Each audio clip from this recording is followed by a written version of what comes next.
Why? We should take it jointly.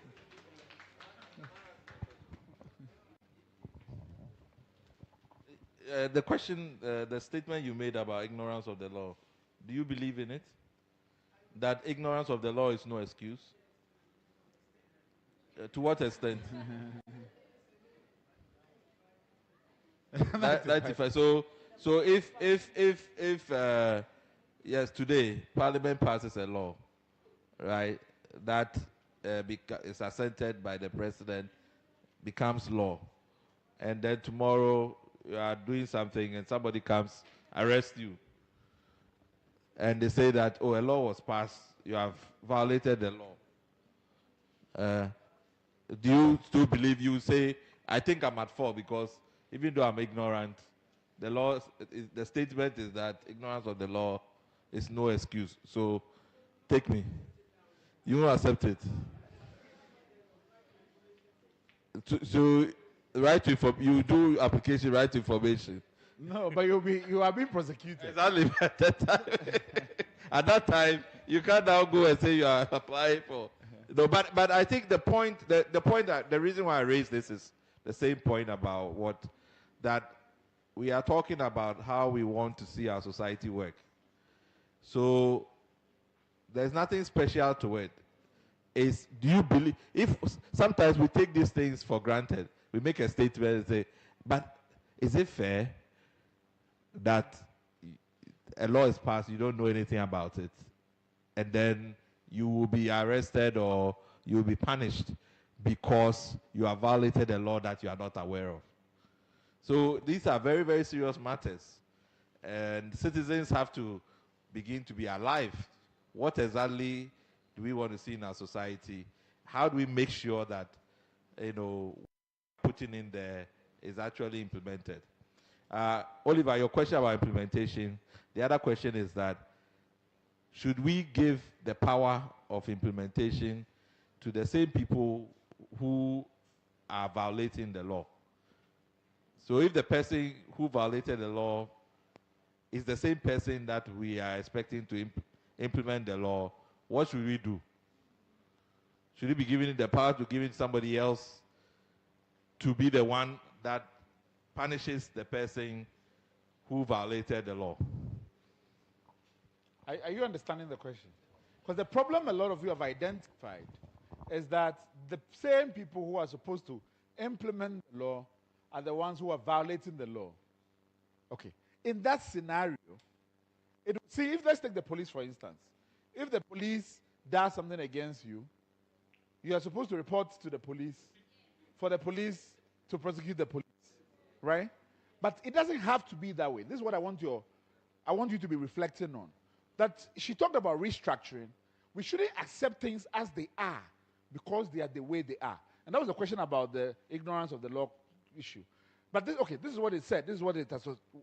But we know that it's producing injustice. So shouldn't we be bold to think about a different mechanism? And that's the kind of conversations I want us to think about in terms of the problems we are identifying and reflecting on solutions. Because we know that the old methods are not working. So can we be bold in our thinking about what if a different method works?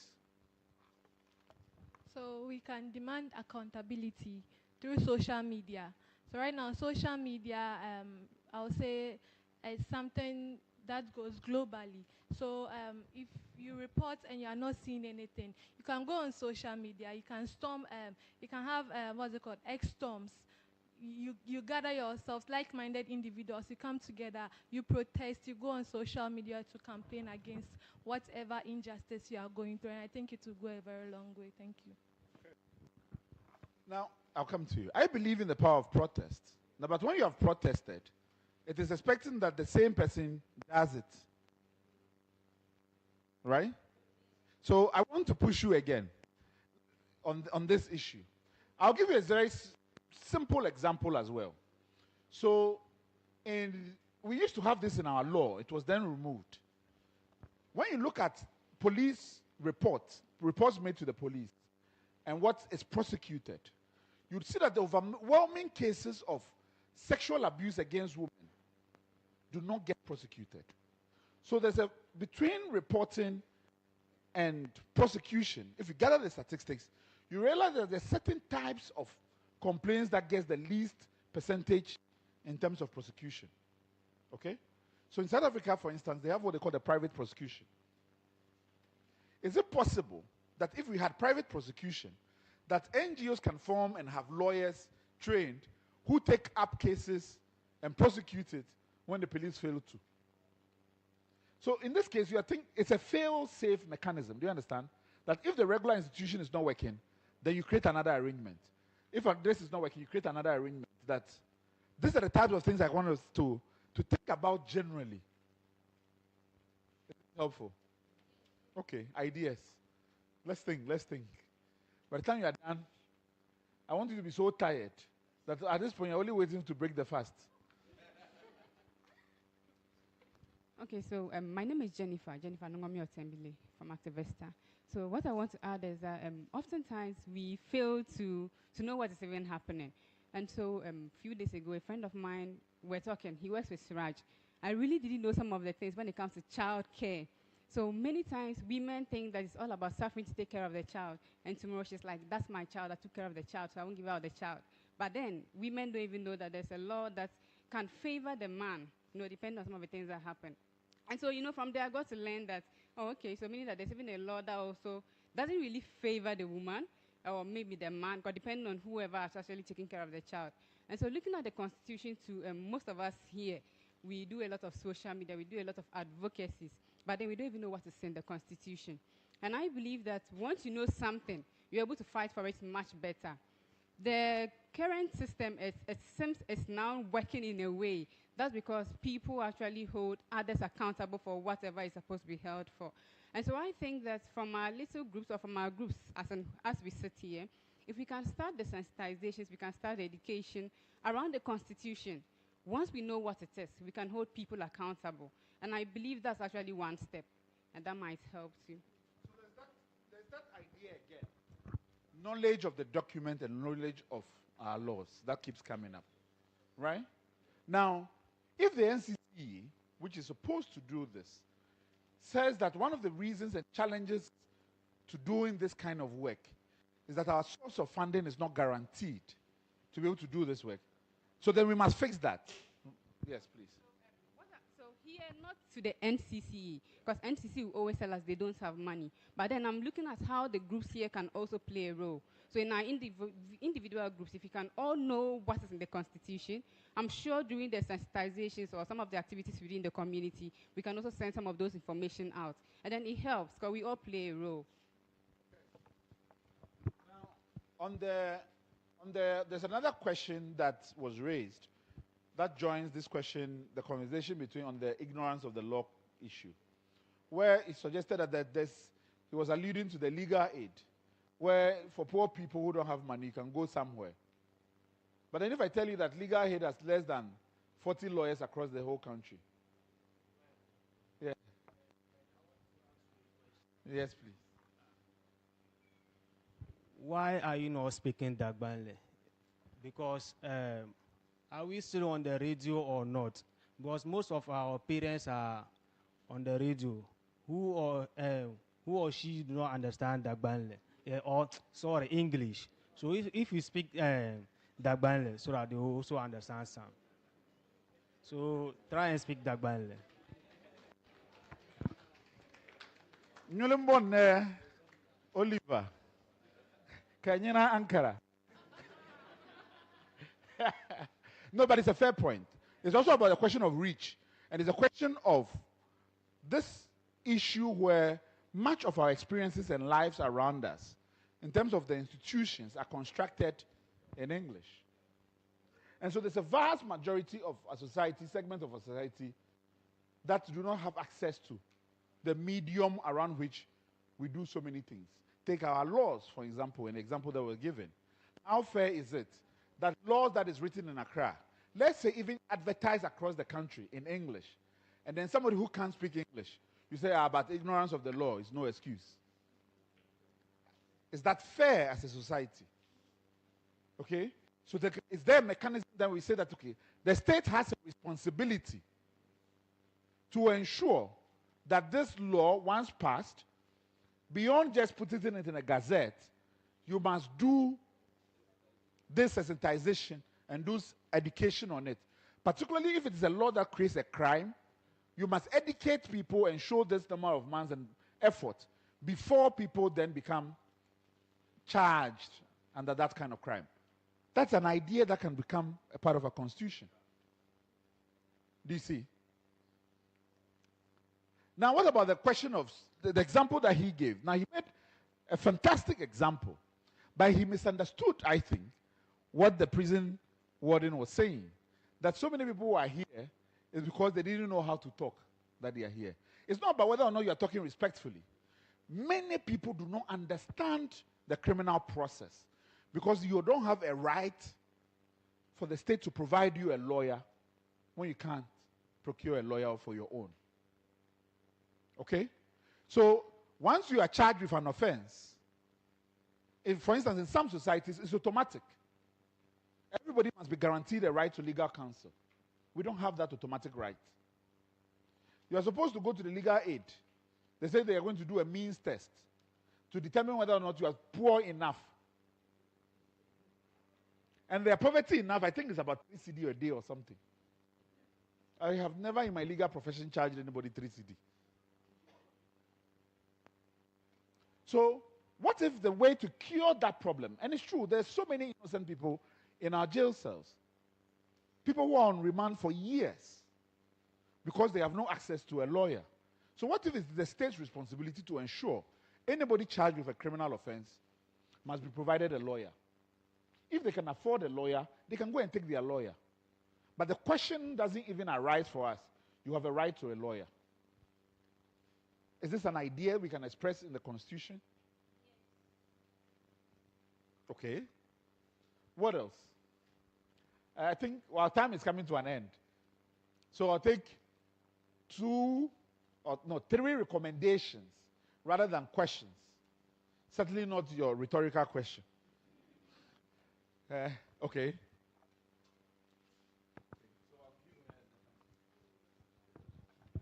Thank you. Please, I think through posters too, it will make impact. Yes, please. Yes, please. Yes. All right, thank you very much. So what I'm going to recommend is that I think the Constitution, me personally, I don't know the people who came together and initiated the Constitution. And so for that matter, the Constitution needs to be amended. And in amending the Constitution, we have to include the vulnerable, the excluded, marginalized, so that when any decision is taken, we don't, leave them out. So what I also want to say again is that maybe I know that if I include this in the Constitution, it will favor me. So for that matter, I don't go and sit alone to make sure that my decision is being taken. Yeah. So that is why I said we should include everyone. And as we all know, one of the SDG goals is all inclusion. We should leave no one behind. Yeah. So it's a suggestion I'm making. Thank you. Thank you. I want one person who hasn't spoken before I come to you. You haven't spoken at all. Okay. Yeah.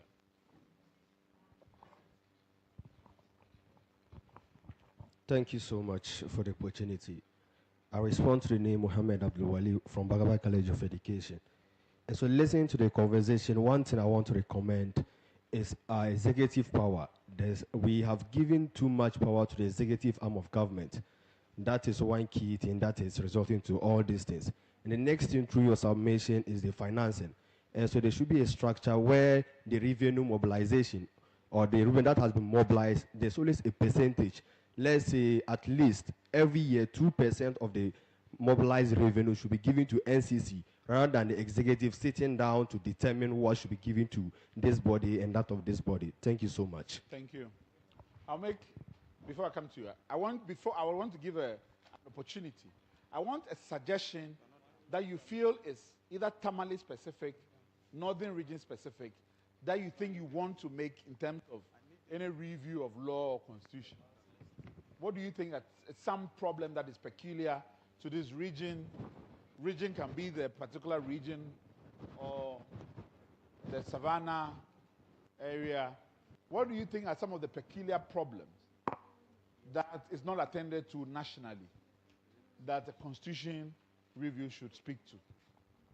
Oh, you have an idea there. Okay, Tamale. And then the problem is prostitution. Okay. When you look at the national level, it seems it is silent on it. They are not talking about prostitution.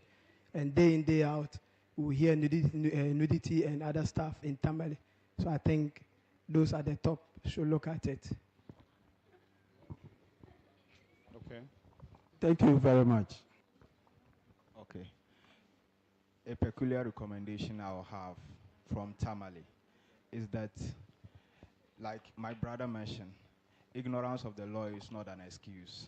So literacy of the law should become a necessity. So the leaders during their constitutional review, they should add to it that since ignorance of the law is not an excuse, they have a mandate to ensure that everybody becomes literate of the Constitution regardless of where they live and what language they speak. You have spoken, so let me give it to him first. I think our time, the time is going. I'm stealing more time than I've been. Thank you very much. My name is Musa Ahmad once again. I think what they should also consider, if they are to do any review of the Constitution, they should look at how they define a Ghanaian. Who is a Ghanaian? I'm speaking from the Fulani community, and you all know what is happening.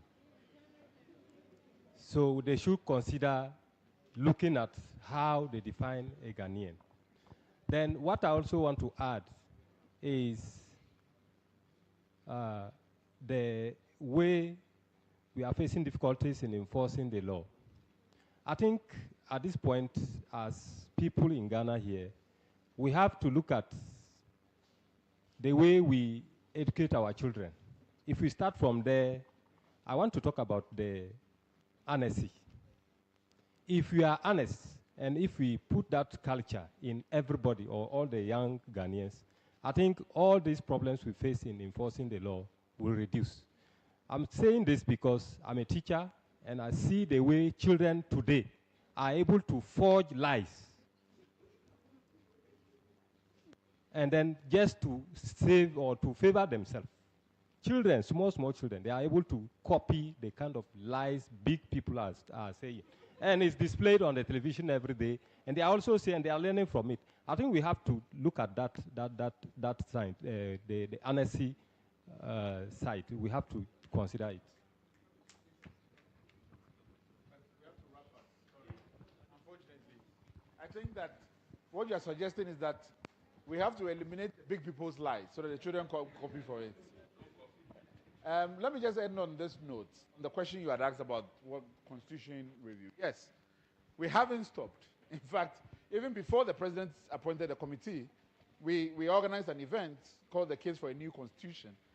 Kojo was there as one of the speakers there as well, where we stated the case for a new constitution. So it's an advocacy we are continuing and continue to hope to influence the work of the committee in that regard.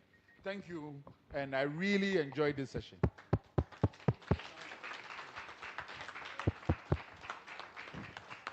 I think you can do it better for him.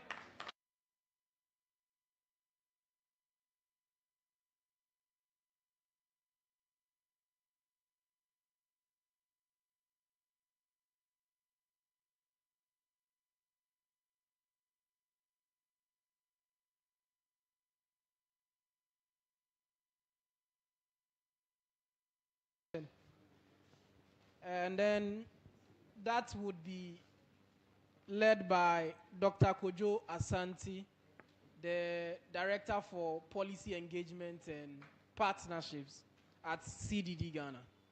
Let's welcome him with a clap offering. All right. This is not going to be a long conversation, but there are two your perspectives on. One is local government reform, and also the cost of politics, the monetization of our politics. So those are the two things. But before I get to that, I want you to tell me one law that you know that is enforced. You know that everybody respects it. One law in this Ghana here that you know that as for that one, everybody enforces it. Okay, I think you, all right, and then I saw a hand to here. Thank you so much. Yeah. I think what I know is freedom of speech. Okay. Yes, we talk by heart. Yes. So if somebody tries to stop you from talking, what will happen? No, the issue is not just stopping, but then because we have that privilege to speak, there are things we are not supposed to say as citizens, or sometimes. I understand that. What I'm saying is that, because the reason I'm asking is, I said there's one, so you're talking about the right of free speech, yes, right? And you say, as for that one, we enforce it. And I'm saying, if somebody violated your right to free speech, how would that be enforced? If right now you went to say something on social media, and then they came to arrest you, do you believe that people will be out there, the police will make sure that no, your right to free speech is protected? I don't think they'll even show concern. So that's not a good example. Yes. So I want one law that you believe, you have observed. You live in the community. It doesn't have to be anything spectacular. Thank you very much. Yes. I am in the person of Ali Mohammed Abdullah. For me, the law that works in Ghana here is the law of demarcation in terms of toilet and bathroom. That one, everybody respects it. Toilet and bathroom. Yes, when they put a picture of a male and a female, that is. So if no, but that's a good example. No, say them, Mohammed. So if somebody sees that you are a man going to the, what will happen? Definitely, in a society where I live, yeah, nobody even tells the man to go to. But if somebody attempts to violate, the person will never, because I've never seen such. No. You just take it. What would you do if you saw somebody? Okay, what they will do is they will just tell the person that you were not supposed to go there. That is not your. Would they even try and prevent? To an extent, probably prevent. Okay. Thank you. So, any other example? One more example. Anything that you think? Yes. So, another law that actually works is the electoral law. That's if someone qualifies to vote. I've never seen an instance where someone is qualified to vote and they say, "Oh no, you are not supposed to vote." Because sometimes there's contestation around. Yeah. Because there's other maybe opposition that's actually what contest or fight for the law. So it's actually. But most of the time it's enforced. Yeah. Why do you think that is? Like why is it that in that case society would do everything to protect that? Why? Yeah, whether the toilet or the right to vote and all of that. Yes. My name is Musa Mabruki Beninya. I think society respects that law because of their personal interest. Okay. If you sit at home and then you don't go and vote, and your opponents, they come out more to vote and they win the election, you might be voting because of your own personal interest. And if your opponent wins, you won't get what you want. So we are kind of protecting our own interest. That's why we are doing. So extend that logic to the problem that Oliver put on the table. That all these laws that don't work, does it come fundamentally to the fact that collectively we are not able to protect? So like if, for example, the big person who has power, who has laws that says, no, you shouldn't do this, shouldn't do that. Because when they do it, they can get away with it. They are not interested in enforcing the law. If we had a shared belief in protecting that law, we would all enforce it. So how would we get the shared belief? And if we don't have the shared belief, how do we make sure that those people who have power and who violate the law are not the same people who have to enforce it? right? Should we give the power to somebody else? Some people have said, for example, if when we talk about the issue with electoral commission, it says, okay, because the president is appointing the electoral commissioner and commissioners, that's where the problem is. So maybe give the job to somebody else to do the appointment. Maybe when you do the appointment, and because the president and party don't have an interest in elections, then, of course, they don't have to be beholden to him. If it's some outside body that appoints the person, then maybe, then they will do the right things. So it's just, I don't want us to go back to the conversation, but it's a big problem for our governance. How do we design a system that would give you the right motivations to do your job when they say go and do your job, and not think about your personal interests, right? And that's really the challenge for us. So we haven't ended on this conversation yet. It's something that will keep coming back. But I want to take you to local government.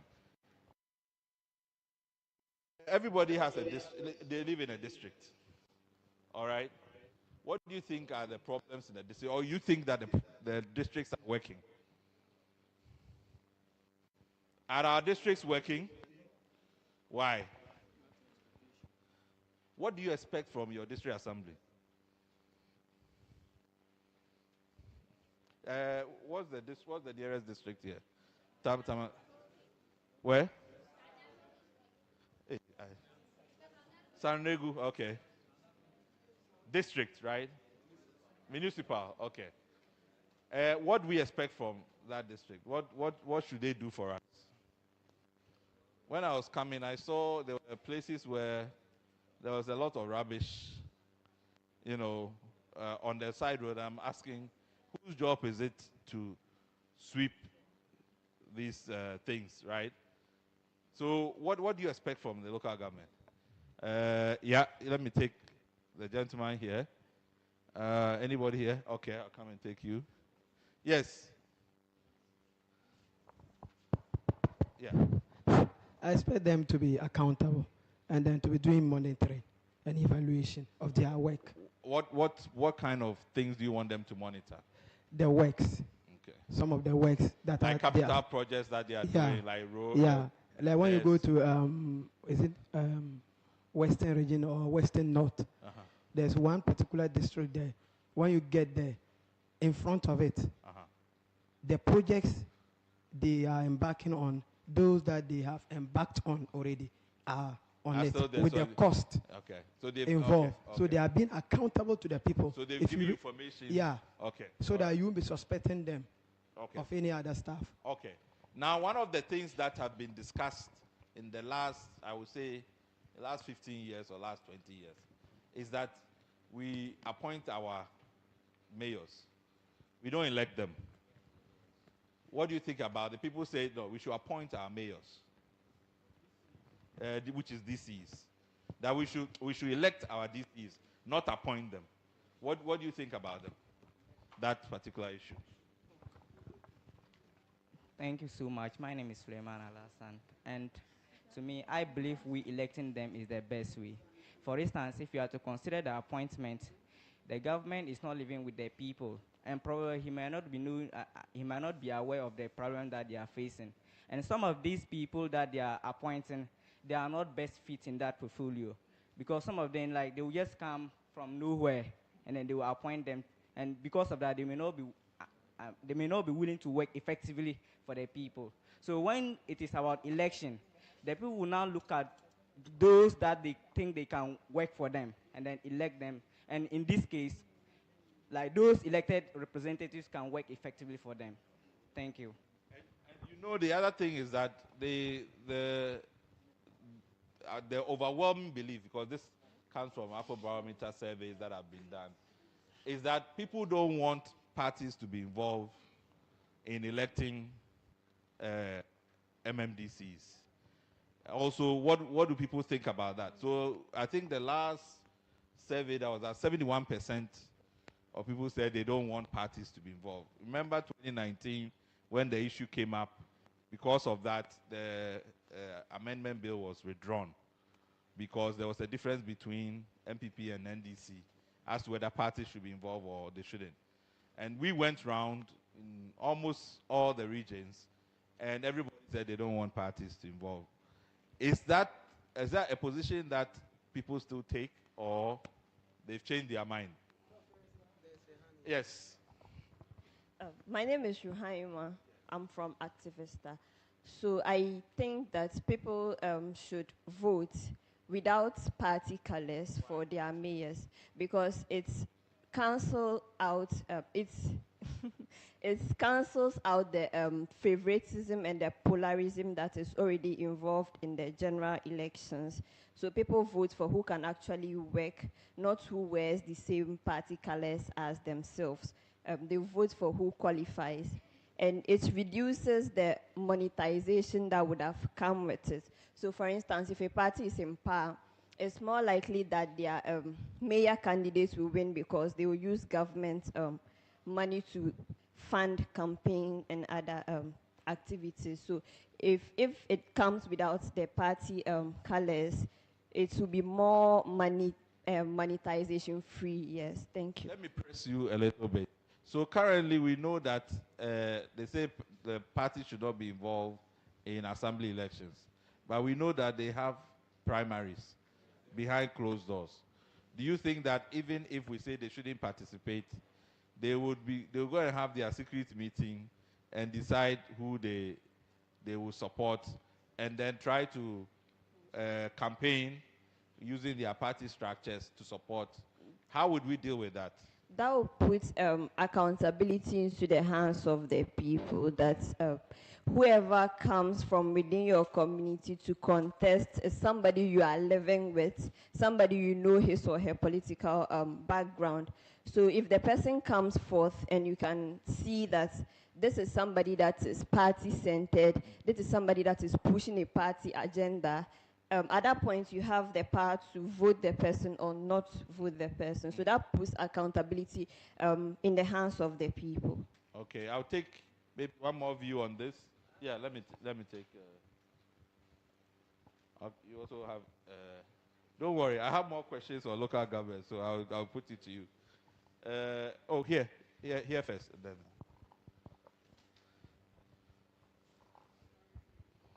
So I really don't support the elections because... You don't support the elections? Yes. You want appointment? Yes. Okay. Because in a way that if a government is in power, and I'm sure in some of the districts, there will be like partisan people contesting. And some of the opposition parties may manage to win. And if once they win, they are going to be denied the resources to be able to develop because of political and some kind of favoritism. Yeah, so for me, I don't think electing them is going to be the best. The appointment is okay, even though we are facing many challenges. Okay. But when he appoints whoever he wants, his government is in power, and he's going to be able to support them in any way. But if you just make it okay, let's elect them. And these are the same NDC and PPD who come and contest, and we are going to vote for them. And when the opposition wins, what happens? Just like our members of parliament, if you are not part of the governing party, you are going to suffer. Even your common fund is not coming. They will intentionally delay it for you to kind of lose the election in the incoming elections. Yeah. So I think that let's continue with the appointment. If we are going to elect them, it's going to bring more and more difficulties. So we should continue to suffer because you think it will be worse if we elect. It will be worse if we elect them. So in Kenya, they have 47 counties. So it's like a two-tier system. We don't have regional whatever, and it's parties that contest. Some are opposition, some are whatever, independents, and they win. But the rules are very clear how much money is supposed to go to whichever district. So it is not up to one person. And remember that person who is campaigning to be president, he also wants votes from every region. So it's not in his interest to deny development in those districts, right? And those governors can go to court to make sure that their monies that are delayed, they receive it. In Sierra Leone, the mayor of Freetown is an opposition leader. In Liberia, so it's only Ghana that use the system, and yet there's not any problem in any of those places where, in terms of where development goes, because the government that is in power also need votes from every place. So the argument that, oh, Ashanti region, MPP will win, and because MPP will win, and they will have mayors who are from MPP, they will not get development. But if you don't take development to Ashanti, Ashanti's vote is almost like, close to 30% or 20% of total. How would you get the votes from there? So I'm trying to raise the point that this fear that is created, that somehow if the people are given the opportunity to elect their mayors, there will be more division, and therefore we'll have more problems.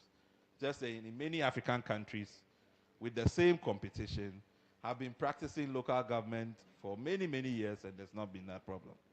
Yeah. So what would be your response to that one? So, like, we live in a country where our laws are not respected by our leaders. But in Sierra Leone too, they don't respect laws. Yeah, but in the context of Ghana, let's come to Ghana.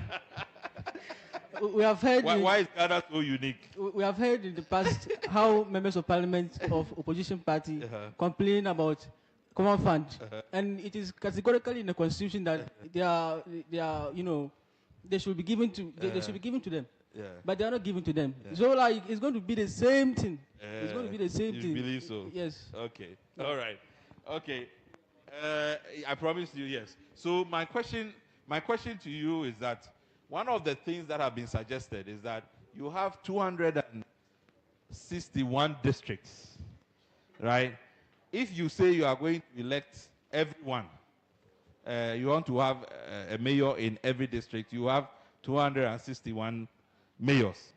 Now, if you take a place like Accra, where you have about 33 districts, you will have 33 mayors. One in Adenta, one in Medina, one in Oyarefa, one in Achimota, one in Roman Ridge. These are very small, even here, I'm sure you do the same thing. Those demarcations were made because of politics, because people wanted to get more MPs in those areas. If we follow that route, it will mean that if you go to Accra, there will be just chaos. Even when the street light breaks down, you will not even be able to find who is responsible for that place.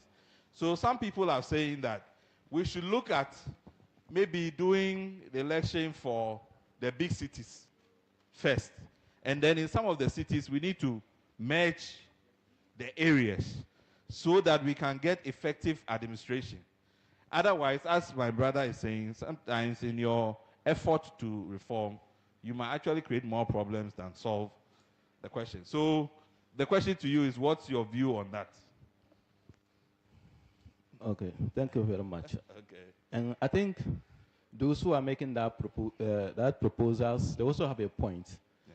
But the way I am also looking at it is that when we begin to merge some of the district, it becomes difficult when it comes to what they call allocation.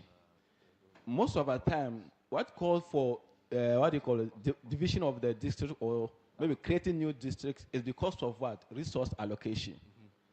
When we are having like Nantong and Savlugo, when they were then together, you could have seen by then more developmental projects were centered at Savlugo to the detriment of Nantong. But Nantong were also part of Savlugo then. Now there was an idea to separate them so that Nantong will also have their district alone. So I am thinking that if we are going to merge them, then that means that we are going back to the same problem that we call for the district creation. What if you have them as sub-metro? So basically, it's the same system, okay, but in order to have a better coordination, say Tamale, for instance, because you can have small units, some of them not viable economically, even in terms of property rates, that if you don't take care, you will segregate the rich part, where you can collect more property rates and have more income, and then you create a poverty part where there's nothing there for you to use to support it.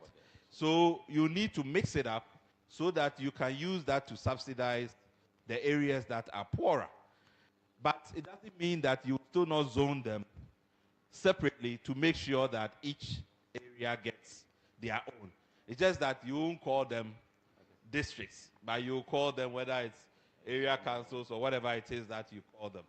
But those are some of the thoughts that are going through, that if you elect, you just go in the development problem that you want to solve, you will not, because you would have solved a political problem, but the development problem will suffer. Okay, so maybe if I get what you said right, when we merge maybe say Sanargo, Tamale, Nantong, and those things, then we have one mayor be elected. Elected, yes. Now we now have a sub. Yes. Or what we can call them a zonal. Yeah, zonal, whatever, yes. Yeah, so I think I buy into that idea. It's something that can work for us. Because if we are going to do elections across all the districts, it's going to be a financial burden again on us. At the end of the day, we will go back to the monetization that we were also talking about, the political parties. Because even the assembly election that we are doing, which is supposed to be the party basis, parties are under even and council supporting state them. elections are now monetized. monetized. So I think that suggestion, I buy into that. And it's Can I something get that one can more help view us. on this? Yes, I think. Then the back there.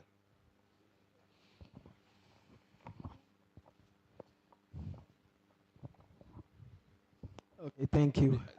You I'm calling ignorance of the law. I think Yeah. I'm also going to side with my honorable member there, the Yeah. majority leader Yes.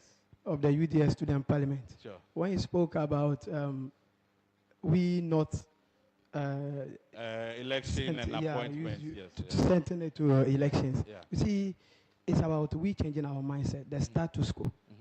If indeed a government appoints somebody to be a mayor of Tamale, for instance, if the person is not working, it is up to the people of Tamale to rise up, demonstrate massively for the government to listen to them and sack the person, put the person who work effectively to their satisfaction.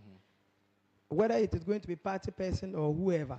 We are in Tamale, whereby we live and stayed with so many of the mayors in Tamale, but almost 99% of them fail woefully. And why do you think is that? Because one of the Of their attitude towards work. Some of them, they just sit there, they don't work. But there's also a lot of studies that clearly shows that the person responds to the person who appoints them. Yeah. And the reason why MPs, right, and this is exactly the contradiction. The reason why MPs will do everything to try to respond to the people's needs is because they have to go and face the people every 4 years. Yeah. And they know that they need to show evidence of what they have done.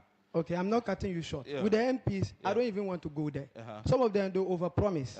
You come and tell me you construct road and do this. Meanwhile, it's not the work why? of the MP. Why the MP and the DC? The DC. Their role has been swapped. Yes. Because the people can't elect their DC, they go and put all the burden on the MP. It is the MPs. Most of them, when they come to say you should vote me, do this. Vote me, I'll construct laws. I'll give you this. I'll give you what. Why do you think they are saying that?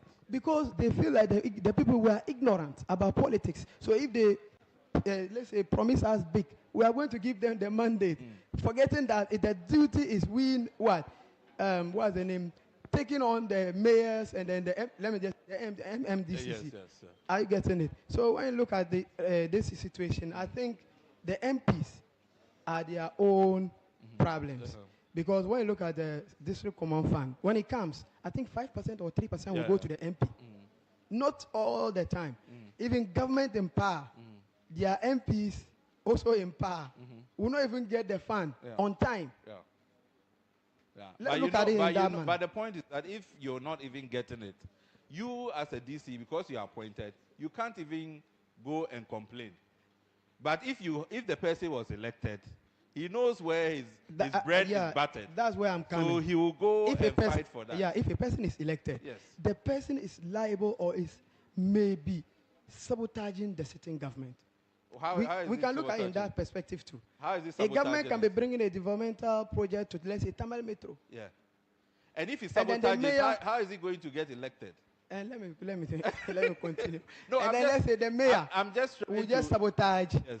the government's program. But what I'm saying so is with that- if he or she sabotage it, Yeah. then the people will just kick the person But what out. I'm saying is that anybody that has to go for elections, Yeah. if you sabotage a project that is coming to your community, Yeah.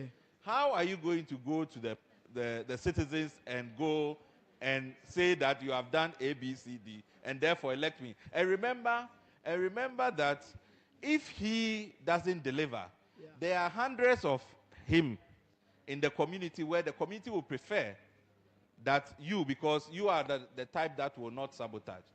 So the logic that somehow it will be anti-developmental in certain communities, the incentive is for you to actually work. You want to even have a better relationship with the government so that you can go and get elected. Yeah, that's why I said earlier on in my previous submission that we should hold them accountable. Whether the person is elected. Regardless, I think that point. Yeah. That So point is if made. we hold them accountable, Yeah. whether appointed or elected, the person will be accountable to the people, and they will really work hard. Okay. To achieve a Let goal. me take the lady at the back, and then I want to move on to monetization. I'm sure some of it can be mixed. The lady, I know we have had a long day, and I also concerned that people are fasting, so I don't want to kill you today. Yes, you're all fasting. My name is Bawa Rashida too. Yeah, Bar, please. Thank you for this opportunity. Please, I'm coming towards this thing, appointment. Yes. The DCs and the MPs. MPs. Yeah. Sorry to say this, in my village, they will appoint someone who is not educated to be their MP. Yeah. And they always say that the easier way to get money is to go into politics. So they have this in their mind. How can a Gawani, like, sorry to speak my language, can be your MP? How can this person develop your country? How can a what? What does that mean? What can that mean? A what? A traditional singer? Yes. Like an entertainer? Yes. Oh, but you shouldn't belittle entertainers. The president of... we don't even know whether he goes through education. No. So that's a different point. But an entertainer, the president of Ukraine was a comedian. Before he became president, Reagan was acting movies before he became president. So I don't want you to denigrate our creatives and those who do entertainment. But the point you are making about is the education, which I think you make a valid point. So I just want to put that on the table. Please, the last issue I want to... You disagree that an entertainer can become... But John Demelo is a deputy agri. He was acting. Hello. There are many people. You're not finished. Hey, okay. Go ahead, Bob. And please, we the villagers, we are looking for the symbol, not the one who will come and develop our country or district for us. Okay. You appoint someone, he or she doesn't go through education. He will just be in the house, and you appoint him. What he will do is, the money that he is receiving is his money or her money or the family money. No, like development in our community. No even hospital in our community. And we are voting every year. It's only the symbol that they are looking for. Not the one who will come and develop our country. Okay. We don't have even gutters in our hometown. Not even good road. Every 4 years they will appoint someone. that they want, or that person can just come from another village. You don't know that whether that person has already educated or no. They will just appoint. And I don't even know what development that they are.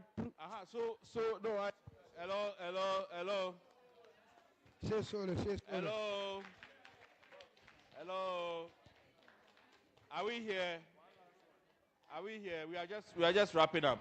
No, seriously, right? The frustration that has been emerging for most people, and particularly among young people, is that we have all this elaborate system for our politics. We have a president, we have ministers, we have MPs, we have DCs, we have I mean, in the last couple of months, hey, I'm CEO of this, hey, congratulations, this and that. What exactly, at the end of it, what does it mean to the problems that she's talking about? Gutters, so that there will be drainage, so that when it rains, it doesn't flood. Good roads, so that when you go and invest in agric and you get your tomatoes, you can travel and take it to the market. So you earn an income. All this elaborate thing that we put in place, security, so that if you are a Fulani, that you don't get discriminated. Somebody is making sure that you are not taken advantage of. That's what all of it means. So when we are thinking about all these changes, we have to ask ourselves, what is this all for? If it doesn't affect the development, then we need to look at the system that we have put in place. All right? So it comes to the monetization issue, because the calculation is simple. At the last count, just recently, we've done studies on this for a number of years, since 2018.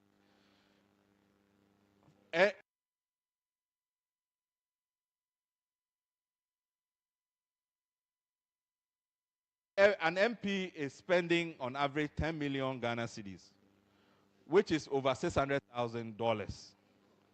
Right?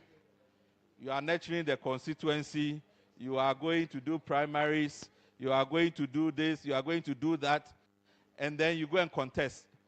Where do you get $600,000 to go and serve the people? Now, if you are spending $600,000, then definitely when you get into government, you have to recoup it, because some of it you have borrowed.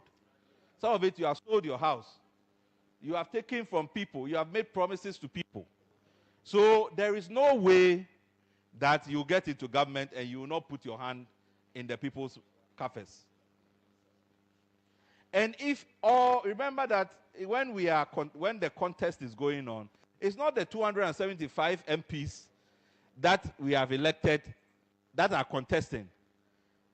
There are almost 1,000 people that are contesting, and a lot of them don't get to be MPs. So what happens to them? And they would have spent the same amount of money. If you are president, at the minimum you are spending $100 million or $150 million. Where do you get that money? You will go and promise somebody will come and give you $10 million from Nigeria. Somebody will come and give you $10 million from whatever. How are you paying all of those things back? It's the people's money. So if we don't do something about the way in which we finance our campaigns, we are almost, it's definite that corruption, you can never stop it. And if you can't stop corruption, you will never get development the way that you need it. It's a simple calculation. Because the person is thinking, even if he knows that this person can do the job, no, if I don't give the money to the job to this person so that I can help him pay the loan that I took from him, then I'll be in trouble. So already you have compromised the development projects. So we need to do something fundamentally about the way in which we campaign. In many societies, what happens is that they will cap donations, right? So you cannot donate this amount of money beyond this point to a party or to a candidate.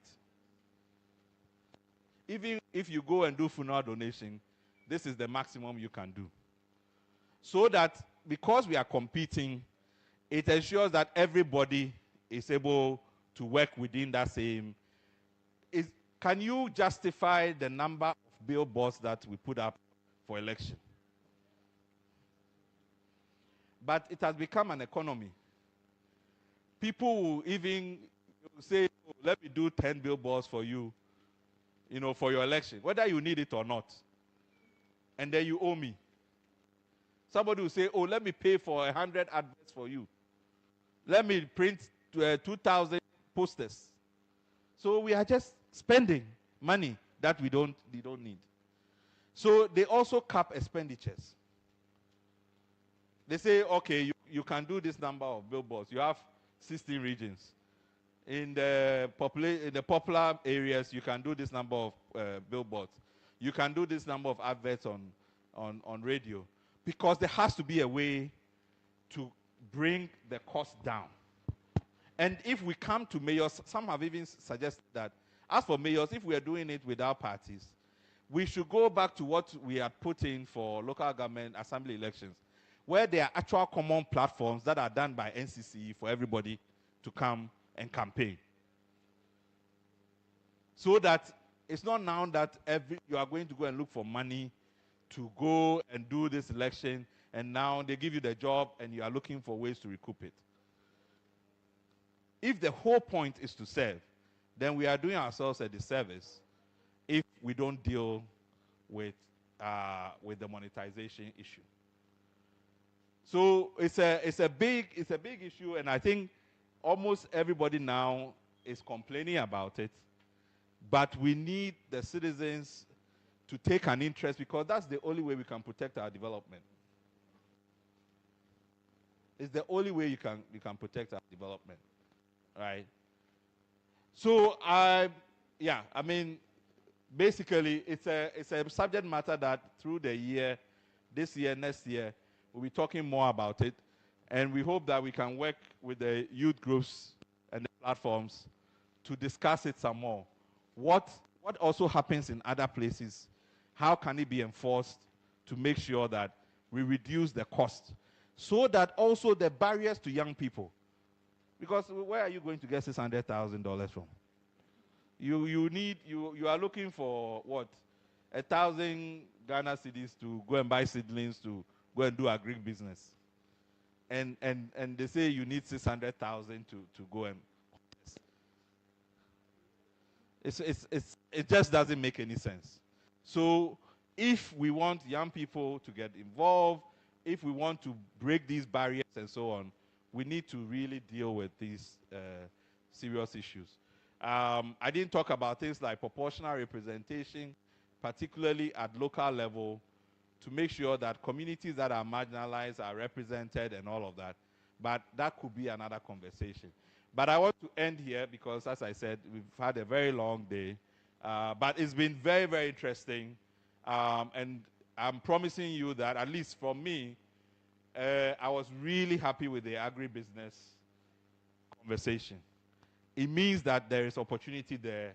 And I'm basically tasking all the groups that we are partnered today to see if there's some way we can move this agenda forward, to see how we can improve the knowledge, as she's saying, what is there in the space, and how can you access it. And then also, what are people thinking in terms of communities, cooperatives, groups that can take on some projects, right? So that we can make a contribution to our own economic independence, whilst we also solicit for government support. All right, so thank you very much. Thank you for all your commitment, effort, and listening to us. Hand over to Alo.